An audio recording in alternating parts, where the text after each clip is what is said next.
નમસ્કાર મિત્રો, સ્વાગત છે એક નવી સફરમાં એક નવા વિડીયો સાથે. સૌરાષ્ટ્રની એવી દેહાણ જગ્યાઓ કે અંતરના ઊંડાણથી જઈને જોઈએ તો મિત્રો હૈયાની અંદર વાઇબ્રેશન આવે એવી જગ્યા, અને એમાંની એક જગ્યા કે વંથલી નજીક ઓજતના કાંઠે રગતિયા બાપાનું સ્થાન આવેલું છે.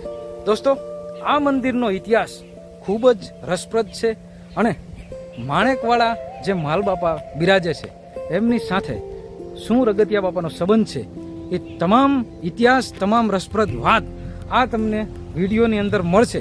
તો વિડીયો બહુ મસ્ત બનવાનો છે અને કરીએ છીએ વિડીયોની શરૂઆત.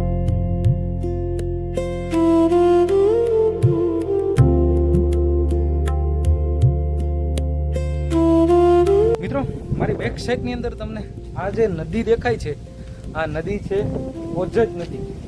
અત્યારે ચોમાસાની ઋતુ હાલી રહી છે એટલે પાણીથી ફૂલ છે, પાણી ભરપૂર ભર્યું છે.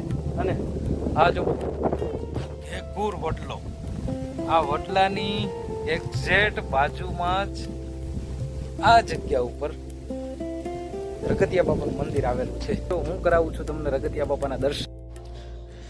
સ્થાનિક લોકો પાસેથી મળતી માહિતી અને લોકવાયકા પ્રમાણે આ સ્થાન ઘણા વર્ષોથી લોકોની શ્રદ્ધાનું કેન્દ્ર રહ્યું છે.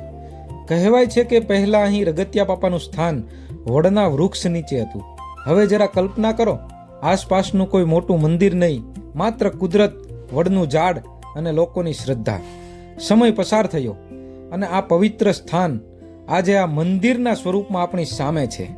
પણ મિત્રો, અહીંની કહાનીમાં એક વાત એવી છે કે જે મને સૌથી વધારે રસપ્રદ લાગી.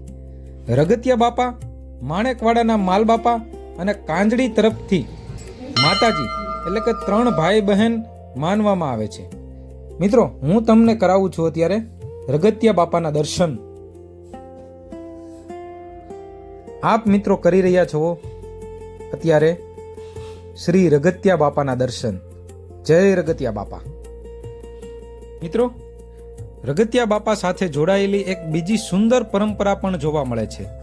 સ્થાનિક માન્યતા પ્રમાણે વસાવાણિયા સમાજમાં લગ્ન પછી નવ દંપતી અહીં આવીને રગતિયા બાપાના દર્શન કરે છે. મિત્રો, અત્યારે આપ કરી રહ્યા છો એવા શ્રી નાગનાથ મહાદેવના દર્શન. જય નાગનાથ મહાદેવ. મિત્રો, આ જગ્યાએ બેનું છે એ આ રાફડે દૂધ ચડાવે છે. આ જગ્યા ઉપર એમ કહેવાય છે કે રગતિયા બાપા પ્રસન્ન થયા હતા. મિત્રો, મને અહીં આવીને એક વાત ચોક્કસ સમજાય, આસ્થા માટે જગ્યા મોટી હોવી જરૂરી નથી, આસ્થા સાચી હોવી જરૂરી છે. અને કદાચ એટલે જ આ નાનું સ્થાન આજે પણ લોકોના હૃદયમાં એટલું મોટું સ્થાન ધરાવે છે. મિત્રો, અત્યારે આપણી સાથે માધા બાપા, આ મંદિરના પૂજારી જે રગતિયા બાપાની ઘણા વર્ષોથી પૂજા કરે છે, એ જોડાયા છે અને થોડો ઘણો ઇતિહાસ માધા બાપા આપણને કહે છે. રગતિયા બાપા, માલ બાપા અને ઉકલા બાપા એ પેઢાવાળા આ બે હતા. બરાબર. ત્યાંથી 10 લોકો જ્યારે 10 લોકો વથા પરિવાર વથા એમના કુળ છે, વથાના કુળ. બરાબર. પછી એમ લોકોએ કીધું વાણિયાની હિસાબ કરો. બરાબર. એને એટલે એ કે બાપા કે હવે અમારે આવું લઈ જાઓ. બરાબર. એટલે લઈ જાય તો બરાબર વાણીઓ હોય ને પપ્પા ફાયદા એમાં આવતા ઓજત નથી આવ્યું. હા, ઓજત નથી. ઓજત નથી આવ્યું તો વાણિયા તો બાપાના એટલે બાપાના ખાતે પૂજા હતા. બરાબર. એટલે બાપા હવે તમારે જાઓ પછી માલ જાતિ માલ બાપાને થઈ ગયા. માલધારી લોકો માલ બાપા અને કુંજા બાપાને રખોડિયા. હા હા. કાટુંડિયા બતાવી. અચ્છા. વાણંદ એટલે અને કુંજા બાપા